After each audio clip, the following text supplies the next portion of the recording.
Arrest ಆಗಿದೆಯಂತೆ. What next procedure? ಕಾನೂನಿಗಿನ್ನ ಈ ದೇಶದಲ್ಲಿ ಯಾರು ದೊಡ್ಡವರಿಲ್ಲ.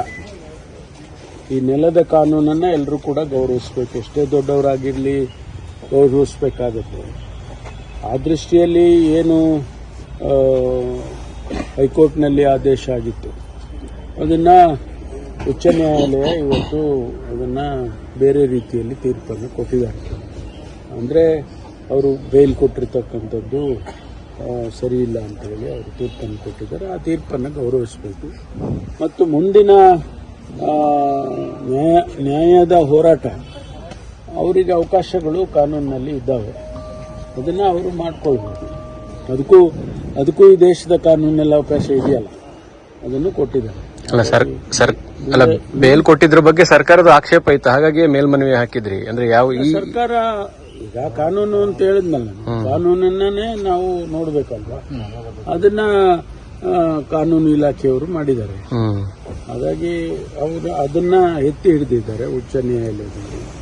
ಅದನ್ನ ನಾವು ಗೌರವಿಸಬೇಕು.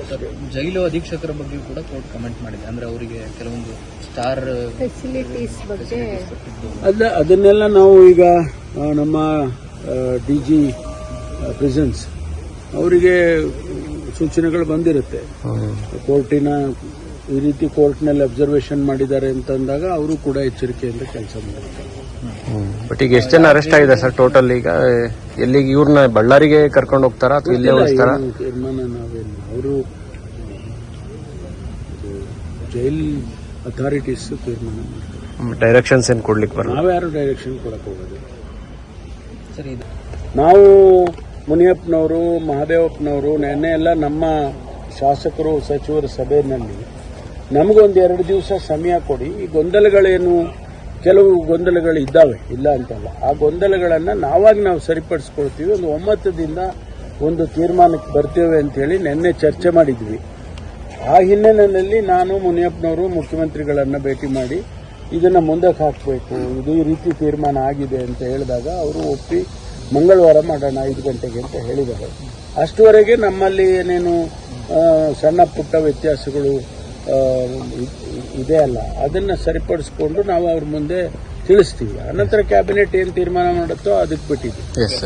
ಕೂತಿದ್ದೀವಿ ಇನ್ನು ಅದು ಸಪೋರ್ಟಿವ್ ಆಗಿ ಕೆಲವರು ಬಂದು ದೂರ ಕೊಡೋದು ಇವೆಲ್ಲ ನಡೀತಾ ಇದೆ. ಅವ್ರನ್ನೆಲ್ಲ ಎಂಟರ್ಟೈನ್ ಮಾಡ್ತಾರಾ? ಅದರ ಸೀರಿಯಸ್ನೆಸ್, ಅದರ ವೆರಾಸಿಟಿ, ಅದನ್ನ ಅವರು ತೀರ್ಮಾನ ಮಾಡ್ತಾರೆ. ಯಾಕಂದ್ರೆ ಅವರಿಗೆ ಗೊತ್ತಾಗ್ತದೆ, ಹೌದು ಇದರಲ್ಲಿ ಸತ್ಯ ಇದೆ, ಅಸತ್ಯ ಇದೆ, ಅಥವಾ ಬೇಕಂತ ಹೇಳ್ತಾ ಇದ್ದಾರೆ, ಅಥವಾ ನಮ್ಮನ್ನು ದಿಕ್ತಪ್ಸೋಕೆ ಹೇಳ್ತಿದ್ದಾರೆ, ಏನಾದ್ರು ಅದೆಲ್ಲ ನಾನು ಇಲ್ಲಿ ಕೂತ್ಕೊಂಡು ಹೇಳಕ್ಕಾಗಲ್ಲ. ಅವರು ಅಲ್ಲಿ ತೀರ್ಮಾನ ಮಾಡ್ತಾರೆ. ಈಗ ಅನನ್ಯ ಭಟ್ ಕೇಸಲ್ಲಿ ಸರ್, ಅನನ್ಯ ಭಟ್ ಅನ್ನೋ ಕ್ಯಾರೆಕ್ಟರೇ ಇಲ್ಲ. ಮಗಳು ಕಳೆದೋಗಿದ್ದಾಳೆ, MBBS ಓದಕ್ ಬಂದಿದ್ಲು, ಇಲ್ಲಿ ಬಂದು ಕಳೆದೋಗಿ ಆಕೆದೊಂದು ಎವಿಡೆನ್ಸ್ ಇಲ್ಲ, ಒಂದು ಫೋಟೋ ಇಲ್ಲ, ಎಂತದ್ದು ಇಲ್ಲದೆ ಬಂದು ಈ ತರ ಸುಳ್ಳು ದೂರುಗಳು ಕೊಟ್ಕೊಂಡು ಪೊಲೀಸರು ಕೂಡ ನಾನಾಗ್ಲಿ ಸಿದ್ದರಾಮಯ್ಯನವರು ಮುಖ್ಯಮಂತ್ರಿಗಳಾಗ್ಲಿ ತೀರ್ಮಾನ ಮಾಡಕ್ಕಾಗಲ್ವಲ್ಲ. ಅವರೇ SIT-ನವರೇ. ಈಗ ಹೆಂಗ್ ಗೊತ್ತಾಯ್ತು ಆ ವಿಚಾರ? ಹೆಂಗ್ ಗೊತ್ತಾಯ್ತು? ಈಗ ನೀವು ಹೇಳ್ದಂಗೆ ಅನನ್ಯ ಭಟ್ರು ಅವ್ರ ವಿದ್ಯಾರ್ಥಿನೇ ಅಲ್ಲ, ಅವ್ರ ಮದ್ವೆನೇ ಆಗಿಲ್ಲ, ಅವ್ರ ಮಕ್ಕಳೇ ಆಗಿಲ್ಲ, ಆ ಥರದ್ದೆಲ್ಲ ಈಗ ಹೇಳ್ತಾ ಇದ್ದಾರಲ್ವಾ? ಅದು ಹೆಂಗ್ ಗೊತ್ತಾಯ್ತು? ಅಲ್ಲಿ ಸ್ಥಳೀಯವಾಗಿ ಗೊತ್ತಾಗಿದ್ದಕ್ಕೆ ತಾನೇ ಇಲ್ಲಿ ತನಕ ಸುದ್ದಿ ಬಂದಿರ. ನಾನು ಇಲ್ಲಿಂದ ವಿಧಾನಸೌಧದಲ್ಲಿ ಕೂತ್ಕೊಂಡು ಹೇಳಕ್ಕಾಗುತ್ತಾ? ಅದಕ್ಕೆ ಅವ್ರು ಹೇಳಿದ್ದಾರೆ, ನಾವು ಅದನ್ನು ಗಮನದಲ್ಲಿ ಇಟ್ಕೊಳ್ತೇವೆ. ಅದನ್ನ ಅಂತಿಮಗೊಳಿಸ್ತಕ್ಕಂಥದ್ದು ಅಥವಾ ಮುಂದಿನ ದಿನದಲ್ಲಿ ಏನು ಡೆವಲಪ್ಮೆಂಟ್ ಎಲ್ಲ ಆಗುತ್ತೆ ಅದನ್ನ ನೋಡಿಕೊಂಡು ತೀರ್ಮಾನ ಮಾಡ್ತೀವಿ. ಯಾಕೆ ಅವರಿಗೆ ಯಾಕೆ ಇಷ್ಟು ಆಸಕ್ತಿ ಆಲ್ ಆಫ್ ಎ ಸಡನ್ ಬಂತು ಗೊತ್ತಿಲ್ಲ ನನಗೆ.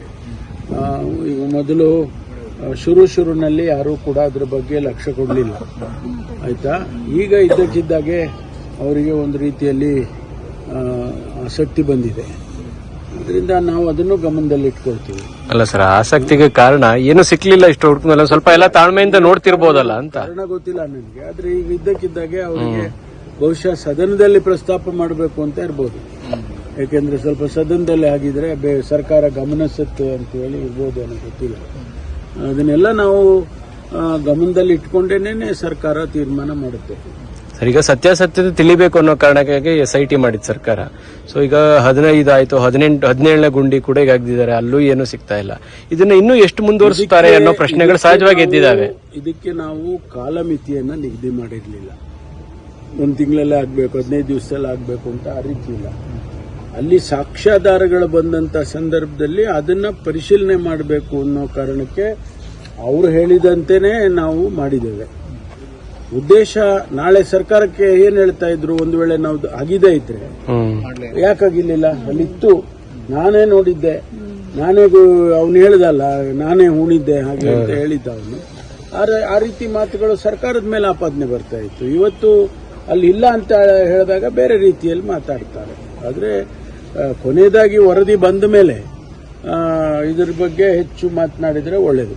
ಅಲ್ಲ, ಈ ಉತ್ಖನನ ಪ್ರಕ್ರಿಯೆ ನಿಲ್ಸಲ್ವಾ ಅಥವಾ ಇನ್ನು ಎಷ್ಟು ಮಾಡ್ತಾರೆ ಅನ್ನೋ ಪ್ರಶ್ನೆ ಇದೆ ಸರ್, ಅದಕ್ಕೆ ಉತ್ತರ ಏನು ಅಂತ. ಇಟ್ಸ್ ನಾಟ್ ನೆವರ್ ಎಂಡಿಂಗ್ ಆಗೋದಿಲ್ಲ, ಎಲ್ಲರೂ ಒಂದು ಎಂಡ್ ಆಗುತ್ತೆ. ಅದನ್ನ ತೀರ್ಮಾನ ಅವ್ರಿಗೆ ಬಿಡ್ತೀವಿ ನಾವು, ಯಾರಿಗೆ SIT ಚೀಫ್ಗೆ ಬಿಡ್ತೀವಿ. ಯಾಕೆಂದ್ರೆ ಅವರಿಗೆ ಅವನನ್ನ ಹ್ಯಾಂಡಲ್ ಮಾಡ್ತಾ ಇರೋರು ಯಾರು, SIT ಅವ್ರು ಮಾಡ್ತೀವಿ. ಅವ್ರ ತೀರ್ಮಾನ ತಗೋಬೇಕೆ.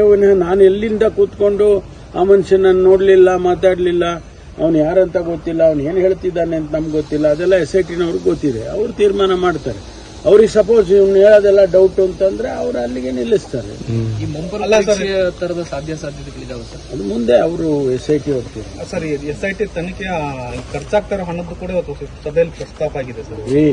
ಅವ್ರು ಹೇಳ್ತಾರೆ. ಈಗ ಯಾವುದೋ ಒಂದು ಕೇಸಲ್ಲಿ ಹೋಗಿ ಗುಜರಾತಲ್ಲೋ, ಬೊಂಬೈನಲ್ಲೋ, ಡೆಲ್ಲಿಯಲ್ಲೋ ಹಿಡ್ಕೊಂಡು ಬರ್ತಾರಪ್ಪ, ಹಣ ಖರ್ಚಾಗ್ತದೆ, ಅದಕ್ಕೆ ನೀವು ಲೆಕ್ಕ ಇಟ್ಕೊಂಡ್ರೆ ಹಾಗಾದ್ರೆ ಆ ಕೇಸ ಮಾಡಬಾರ್ದು. ಅದೆಲ್ಲ ಹೇಳಕ್ಕಾಗಲ್ಲ. ಬಟ್ ಈಗ SIT ಮುಂದೆ ಏನಾಗ್ತದೆ